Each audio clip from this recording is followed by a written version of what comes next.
you know that there are toaster-sized spacecraft orbiting around the Earth? Today we're looking at the world of CubeSat, space science on a budget. What's a CubeSat?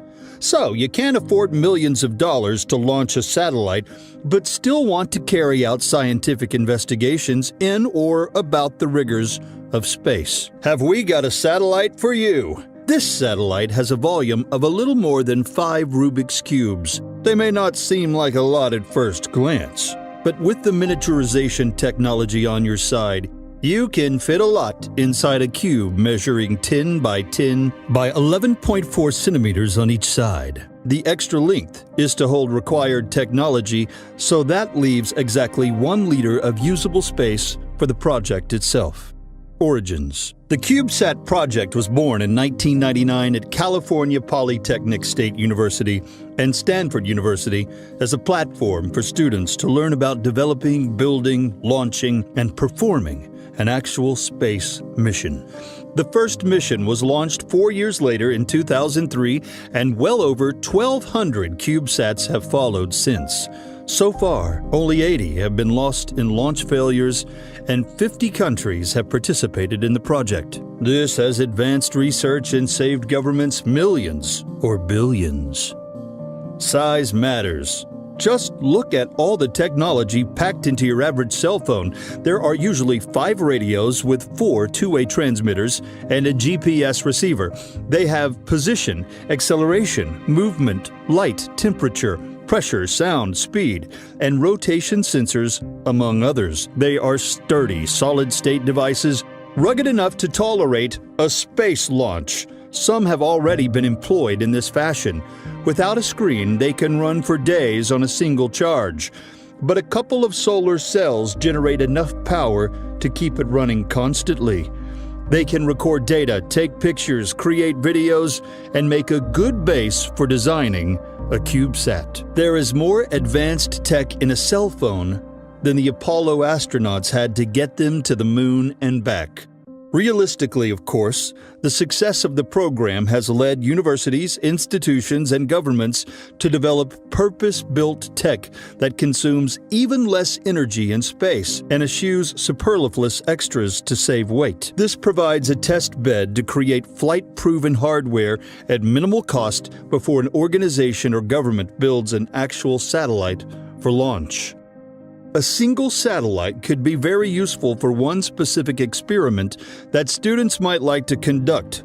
What do spiders build for webs in space?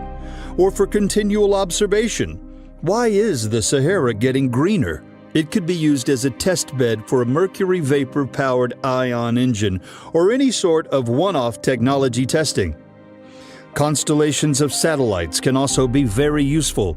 They can also share data and expand their reach and capabilities when working together. For example, even though his project is not part of a CubeSat, Elon Musk wants internet access for everyone from anywhere on Earth, and he wants to do that with a constellation of satellites in low orbits. Live and learn. Musk Venture has turned out to be a bit of a learning experience for all concerned. For example, his people didn't consider that they ought to make the satellites black, or at least not shiny and reflective. The first ones have been photobombing quite a few astronomical images, much to the annoyance of astronomers. Of course, that is exactly what these CubeSat missions are for, to teach the rest of us how to avoid future mistakes. How many can we launch? A standard launcher rack called a P-Pod for PolyPico Satellite Orbital Deployer is a rectangular box that can hold up to 3 CubeSat units. This can be added to any rocket that has extra capacity or delivered to the International Space Station and launched from the Japanese module's airlock. These devices are spring-launched without rocket motors, so there is no chemical residue, escaping gases, or anything that would interfere with the ISS operations. Other sizes. Of course, whenever you're told there is one size available, people demand variety. Consequently, there have been a number of variations developed. The sizes are measured in units, with the 10 by 10 by 11 by 4 centimeter forming the 1U CubeSat. Now they are available in 0.5U, 1U, 1.5U, 2U, or 3U from the standard launcher. Still unsatisfied, more sizes have been developed because a 3U unit only needs one spring deployer. This provides a bit of extra tubular space on one end. This is usually used for a propulsion system or antenna array. CubeSats are proving so useful that they are being used for more than technology validation or academic work. Now they are being resized to suit much larger scientific goals and even national defense projects. Fast, cheap, temporary. These satellites use off-the-shelf technology. This is plug-and-play science, and that makes them very inexpensive. Better yet, when people are worried about adding more debris to our already crowded orbits, we can reassure them because these units are launched low enough that they inevitably succumb to atmospheric friction and fall out of orbit to burn up in the atmosphere upon re-entry. That's not to say these are one-day missions. No, no, no. These are designed to operate for between 3 and 12 months, depending on need. You can collect a lot of data in a year if you need it that long. What have we done so far? MARCO. While the list is long in the near-Earth vicinity, by far the most interesting was the pair of CubeSats named Eve and Wall-E, after the animated stars of a Pixar film. Their mission was dubbed MARCO for Mars Cube 1, that left orbit along with the InSight mission to Mars. Their purpose was to perform real-time reporting of the InSight lander as it made its way to the Martian surface. Wall-E also provided imaging and relayed InSight's images from the landing site. Eve conducted some radio-related science too. They achieved their goal admirably and confirmed the ability of CubeSats to operate beyond Earth's orbit.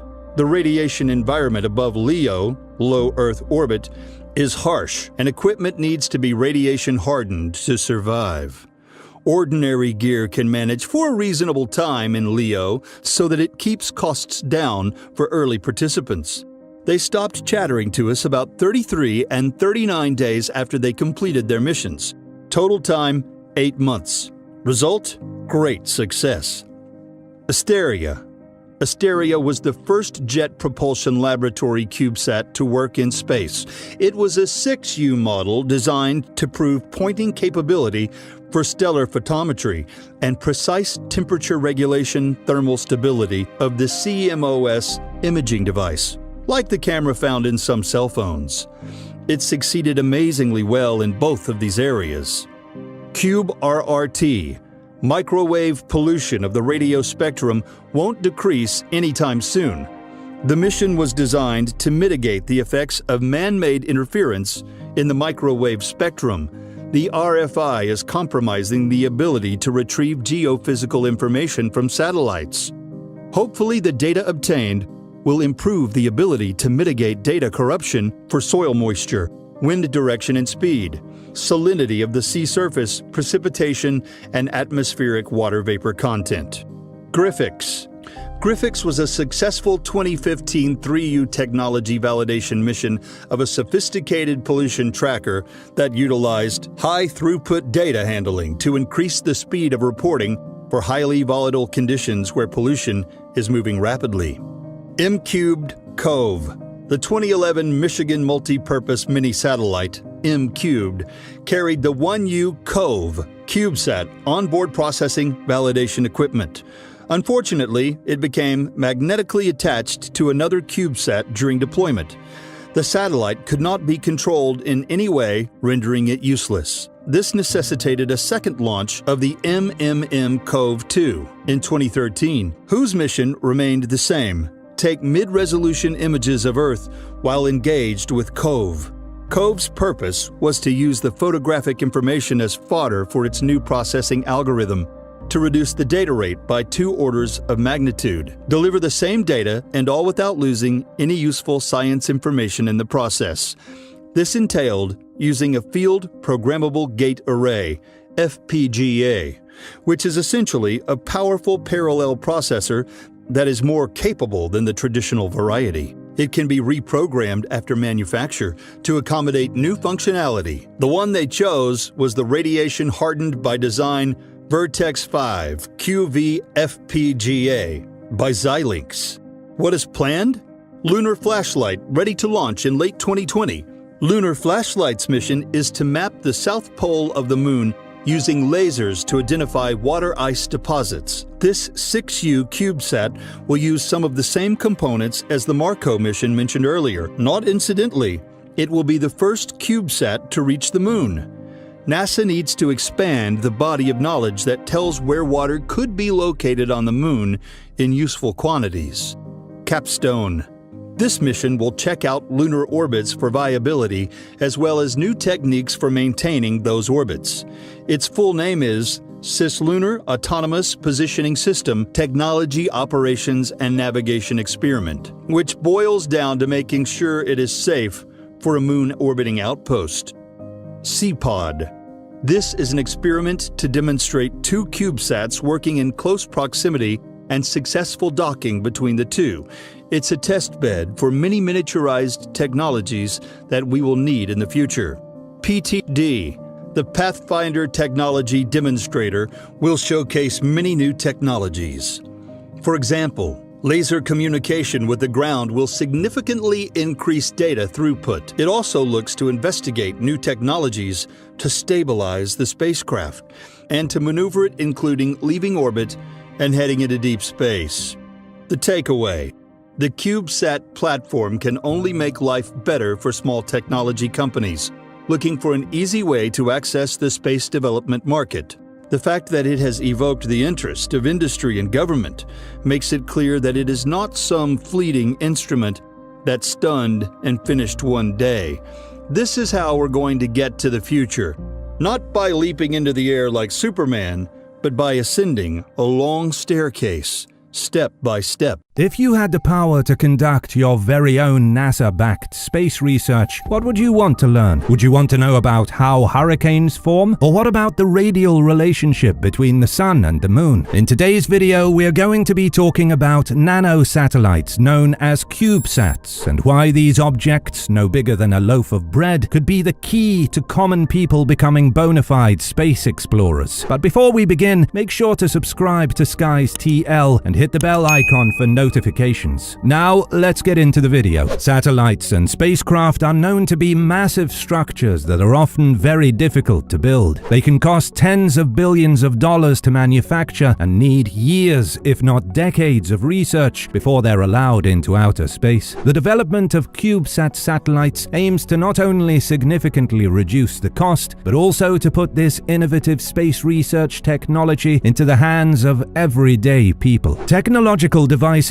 have always found ways to shrink down over time. A cell phone back when they first hit the market used to be as big as a brick. Today they have been miniaturized and can easily fit in the palm of your hand. This fact is accurate for many of our modern technologies such as personal computers, televisions, music listening devices, and now even space satellites meant to be launched into the stratosphere. Although most modern satellites reach massive sizes, they didn't start this way. When space satellites first came about during the space race era of the 50s and 60s, they were relatively tiny and unassuming. Sputnik, the very first artificial satellite to orbit the Earth, for instance, weighed in at just 184 pounds. Explorer 1, the first satellite launched by the United States, was even smaller, weighing in at just 30 pounds. Over time, satellites naturally increased in size to accommodate more advanced technology with superior capabilities. But just like fashion trends, tech trends can work in cycles. In the late 90s, NASA began to embrace the idea of smaller satellite designs, from tiny CubeSats to microsatellites. A CubeSat is a tiny spacecraft that orbits the Earth. A single CubeSat measures 4 inches tall, wide, and deep, often weighing just 3 pounds. A standard CubeSat satellite is so small it could easily fit into the palm of your hand. Compare this to the size of of the ultra-massive International Space Station, which weighs over 970,000 pounds. A single CubeSat is known as 1 unit or 1U. Because they're so small, they can combine with other CubeSats like Legos. What's particularly efficient about CubeSats is that they are made from standard low-cost parts that are easy to get and safe for launching. CubeSats can reach the cosmos in several different ways. Some NASA rocket missions carry payloads that don't take up the full amount of space on a rocket. These can be used as excellent opportunities to launch CubeSats into their assigned orbit. They can hitch a ride aboard a rocket whose main purpose is to launch a larger, full-sized satellite. Or instead, CubeSats can be thrust into orbit by astronauts aboard the International Space Station. Astronauts preferred this technique when deploying a miniaturized X-ray solar spectrometer, a CubeSat that helped scientists research solar flares. Once in space, CubeSats can open up to reveal all kinds of tools, including solar panels, communication antennas, telescopes, and more. Even though CubeSats have these impressive features, their capabilities are still very limited compared to their much larger peers. You could never get a CubeSat satellite to do what the Voyager satellite or even the James Webb Telescope does. Although their capabilities are greatly limited by their size, CubeSats are very focused satellites that take what they're designed to do very seriously. The development of CubeSats began as a collaborative effort in 1999 between several university professors. The original idea of the project was to create an affordable and accessible method of research for the collegiate science community. CubeSats have been able to allow universities and other teams to develop and launch their very own NASA-backed space missions. But it's not just universities that have access to CubeSats. High schools, middle schools, and even elementary schools have been able to develop CubeSat programs of their own. NASA's CubeSat launch initiative has assisted in providing these students with incredible opportunities for small-scale space exploration. For an educational institution, or any team for that matter, to obtain the resources to launch a CubeSat mission, their mission needs to meet specific criteria. Each proposed mission must demonstrate some kind of benefit to NASA by addressing aspects of science, exploration, technological development, education, or other operations that would be relevant to NASA's strategic goals. This initiative helps NASA find a way to develop low-cost scientific research to help bridge gaps in knowledge and accelerate spacecraft technology. One of the very first CubeSats ever launched was the AAU CubeSat. This pioneer CubeSat was built and operated by university students in Denmark. It was launched into space aboard a Russian rocket on June 30th, 2003. This satellite was one of about 7 CubeSats launched that day and was the only one that completed its mission. The AAU CubeSat project started in September 2001 and was meant to provide students a hands-on education with spacecraft technology and allow them to gain experience with nano-satellites. After it was launched, the satellite stayed alive for 2.5 months, during which some data was received on Earth. However, it was extremely difficult to establish a solid communication link. This was thought to be because of a problem with the onboard transmitter. One of the most successful early CubeSats was the CSSWE, launched in October of 2012. This CubeSat mission was a weather research effort made by students at the University of Colorado at Boulder, with advice and guidance from leading professionals at the Laboratory for Atmospheric and Space Physics. The CSSWE's objective was to study space weather from a near-Earth orbit. Its main mission was to address questions such as how solar flare quality relates to the quality of solar energetic particles that reach Earth, and how Earth's radiation belt electrons evolve. This CubeSat was originally anticipated to only last in space no more than 3 months, but it surprised students and professionals alike, lasting in space almost an entire decade. In that time, however, it showed severe battery degradation, likely due to pushing the battery thousands of cycles beyond its original capabilities. As a result, CSSWE has not been able to retain enough power to receive or transmit data since 2014. Moving on to more recent missions, the Cupid CubeSat aims to answer fundamental questions about plasma physics and space weather. It was launched in September of 2021 as a collaboration between Boston University, NASA Goddard Space Flight Center, and several several other teams. This satellite was designed to study soft X-rays from space, imaging the boundary where Earth's magnetic field interacts with the Sun. The idea is that when the Sun is active enough, its magnetic field can fuse with the Earth in a process called magnetic reconnection. Cupid aims to demystify what the boundary of Earth's magnetic field looks like and understand how and why energy sometimes gets in. CubeSat missions have incredible plans for future explorations as well. The Lunar Flashlight CubeSat is an upcoming low-cost lunar mission that will explore, locate, and estimate the size and composition of water ice deposits on the Moon for future exploitation by robots or humans. This is an especially important mission as NASA gears up to launch their Artemis missions, which will put a man and woman on the southern pole of the Moon by 2025. The Lunar Flashlight mission, planned for sometime in 2022, will be one of the first CubeSats to reach the Moon and the first mission to use lasers to look for water and ice. The spacecraft will be shot into lunar orbit and use near-infrared lasers to shine light into the dark regions of the Moon, while an onboard spectrometer measures the reflection and composition of the surface. There are many more CubeSat satellites preparing for launch in the future. These miniature satellites are expected to remain easy to assemble and low cost to launch, and with the ease with which these CubeSats can be created, combined with their accessibility, anybody can have the ability to become a space explorer.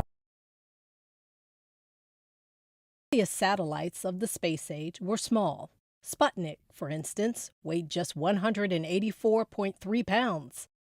America's first satellite, Explorer 1, was even smaller, at only about 30 pounds. Over time, satellites grew to accommodate more sensors with greater capabilities, but thanks to miniaturization and new technology capabilities, small is back in vogue. NASA is one of many government agencies, universities, and commercial organizations embracing small satellite designs, from tiny CubeSats to microsatellites. A basic CubeSat has 4-inch sides and weighs just a few pounds. A CubeSat can be put into place a number of different ways. It can be a hitchhiker flying to space on board a rocket whose main purpose is to launch a full-size satellite, or it can be put into orbit from the International Space Station. Astronauts recently used this technique when they deployed the Miniature X-ray Solar Spectrometer, or MinXS, a CubeSat that studies solar flares. In 2018, NASA plans to launch the CubeSat to study solar particles, or CUSP. It will hitch a ride out of Earth orbit during an uncrewed test flight of NASA's Space Launch System. CUSP could serve as a small space weather buoy.